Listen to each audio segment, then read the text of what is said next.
This is an ABC News special report. Good morning. I'm Whit Johnson in New York, and we're coming on the air in the wake of Super Tuesday because ABC News has learned Republican presidential candidate Nikki Haley is dropping out of the race. She's speaking right now. Let's listen. Was grounded in my love for our country. Just last week, my mother, a first-generation immigrant, got to vote for her daughter for president. Only in America. I am filled with the gratitude for the outpouring of support we've received from all across our great country. But the time has now come to suspend my campaign.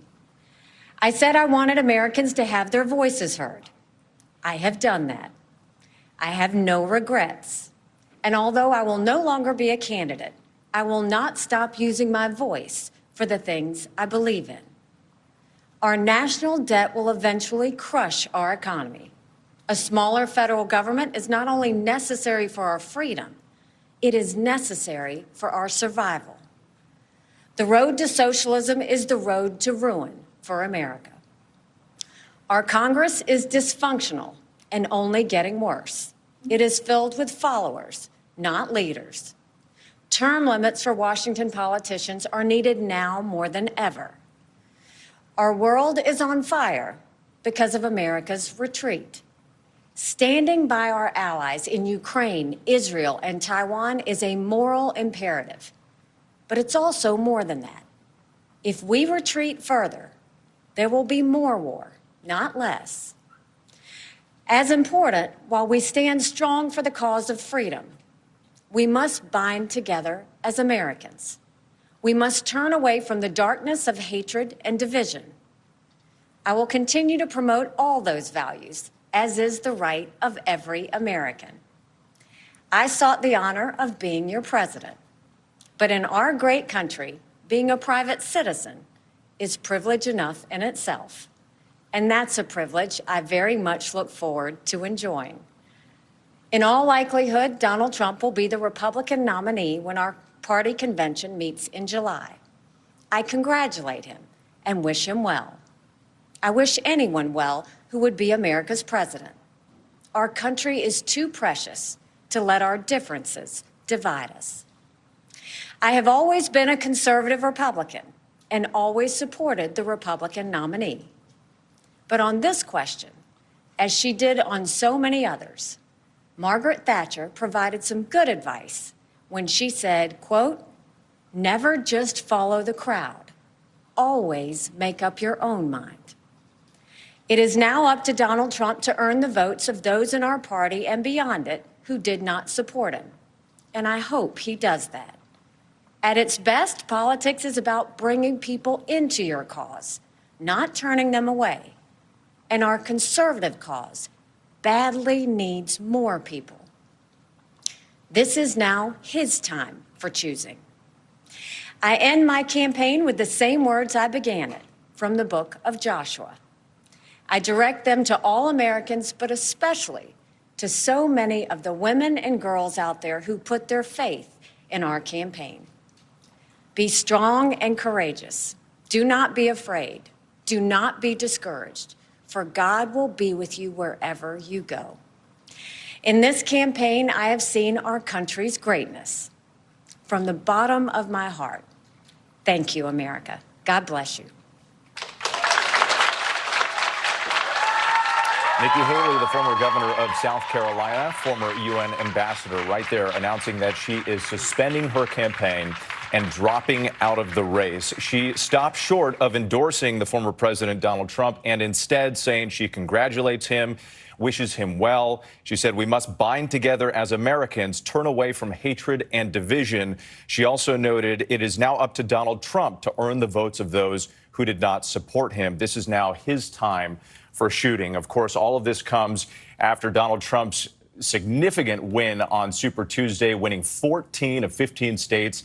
In last night's voting, you can see the map right there. Haley had vowed to stay in the race through at least last night, despite pressure from within her own party to bow out. Now, let's go to Eva Pilgrim, who was in Charleston, South Carolina last night. She's back in New York this morning. And Eva, we noted last night that you were not at a campaign rally. you were out on the street, that's because Nikki Haley did not hold an event. Likely she also, as you noted, was an accountant. She could see the numbers, she could see the math, and it was not in her favor. Yeah, it's so unusual for a candidate not to hold a campaign event on an election night. And just as you said, Whit, she is good at math. She's an accountant. She said she was going to look at the numbers when she was no longer competitive. She told us just a couple weeks ago that that is when she would get out of the race, and that is what we have seen her do here. You know, she stood firm to her promise to stay in until Super Tuesday because she really wanted to give Republican voters a chance to vote for an alternative to Donald Trump. She kept telling us that she was hearing from people that they didn't want to vote for the former president. She was, and she did get a significant chunk of Republican voters to vote for her, but it was clearly not enough to overtake Donald Trump. And I think we have to look today at those Haley voters, who they are. Whit, I can tell you, I've spoken with so many of them, and many of them have voted for Donald Trump in the past. Repeatedly, they told us in the last several weeks and months that they just couldn't see themselves voting for Donald Trump again. And if Nikki Haley wasn't in the race, they didn't know where they would go, who they would vote for. And that's the real question now. Where do those voters go? Will Donald Trump be able to court them to vote for him, or will they vote for Joe Biden, or a third option? Will they just not vote at all? We talked to so many disengaged, disenfranchised voters who just aren't sure that their vote even says anything anymore. Whit, there's a lot to be done before November. Absolutely. Eva Pilgrim for us pointing out those questions, and the exit polling also suggesting that within the Republican Party, a small percentage, but not an insignificant percentage, still questioning what to do and who to support going forward. So let's go ahead and bring in ABC's Rachel Scott in West Palm Beach. Rachel, you've been talking to the Trump campaign and the former president calling for Nikki Haley's supporters and the rest of the GOP to unite behind him heading into the general election. Yes, and we were told the former president just arrived here at his golf club just moments ago. We are told that he is watching these remarks. The day started with the Trump campaign calling on the party to unify around the former president, calling for Haley to back Donald Trump. Clearly, the former president is unhappy and frustrated that that is not happening. Just moments ago, he posted on a social media account saying that Nikki Haley got trounced last night in record-setting fashion. He said that he's further inviting all Haley supporters to join his movement. There are some clear warning signs here, though, for Donald Trump as he looks at these exit polls and sees that many Nikki Haley supporters say they will not commit to supporting Donald Trump in November. Many of them say they will not even commit to supporting him, especially if he is convicted of a crime. We know the former president is facing 91 criminal charges, still pushing ahead here with this race and this likely matchup with President Biden in November. But this is a remarkable turn for the former president, who left Washington really rebuked by a lot of Republicans for his actions on January 6th, now facing multiple criminal indictments, and now the presumptive Republican nominee. Rachel Scott for us, thank you. Let's come back into the studio now, because with me we have our Chief Washington correspondent, John Carl, Chief White House correspondent, Mary Bruce. And Mary, you're following the Biden campaign. This is the race that they always wanted. This is the race that they expected. Now they're likely going to get it. And they believe that perhaps some of these Nikki Haley supporters are up for grabs. They do it. In fact, the Biden campaign feels very strongly. They are confident that there is a significant share of voters out there, Republican voters, who simply are not sold on Donald Trump. They feel that he is not going to be able to expand significantly beyond Trump's really devoted base. In a memo this morning, the campaign saying Trump's path is, quote, limited and his coalition is hemorrhaging. And I have to tell you, I was in Michigan last week for the primary there. We talked to one of these voters, a woman who said she went in and voted for Haley, but when it came down to it, if this was going to be a rematch, she simply couldn't stomach voting for Donald Trump. She was going to vote for Joe Biden, despite her concerns about his age, despite the fact that she wished someone else was really running. So you are now going to see the president trying to reach out, trying to court and make his case to Haley's voters. He's going to have a big chance to do that tomorrow night at the State of the Union address. The campaign really views this as the kickoff to the general election this moment. You mentioned the State of the Union. What more are we learning about the president president's preparation and some of the messages we could hear? He has been deeply involved in preparation over the last few days. We're not going to see him publicly until tomorrow night. This is a huge pivotal moment for him. It's the biggest audience he's likely to have before the conventions this summer. He has to lay out not only his accomplishments, what another term would look like, but he also, simply put, has to bring it. He has to deliver a strong, rousing speech. And John, we heard there from Eva Pilgrim talking about this question about where Nikki Haley's supporters go from here.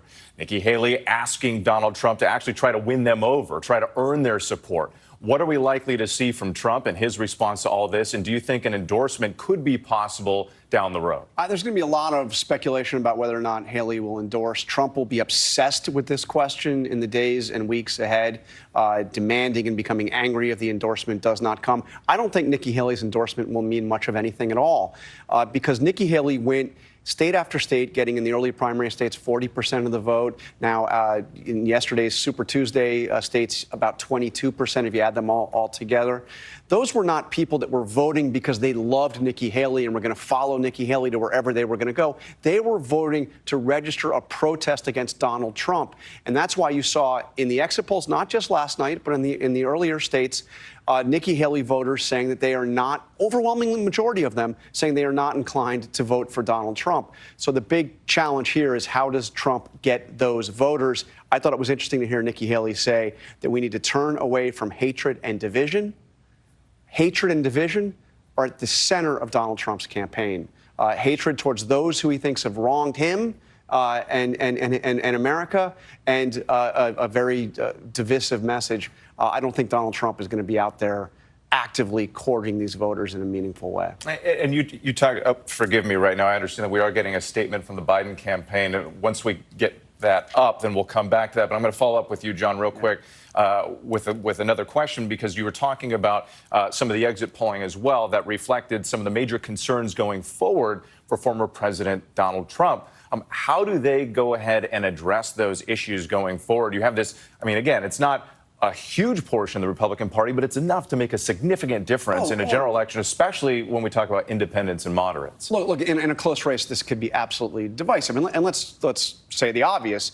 In general election polls that we're seeing, Trump has a narrow lead over Joe Biden right now. It's very early, but when you get down to the actual voting, he's going to need the overwhelming majority of Republicans to vote for him. It's going to be a very close, very hard-fought election. And if you look at the exit polling, these were like, again, she had a clear, when she lost, she had a clear minority, but it's a significant minority.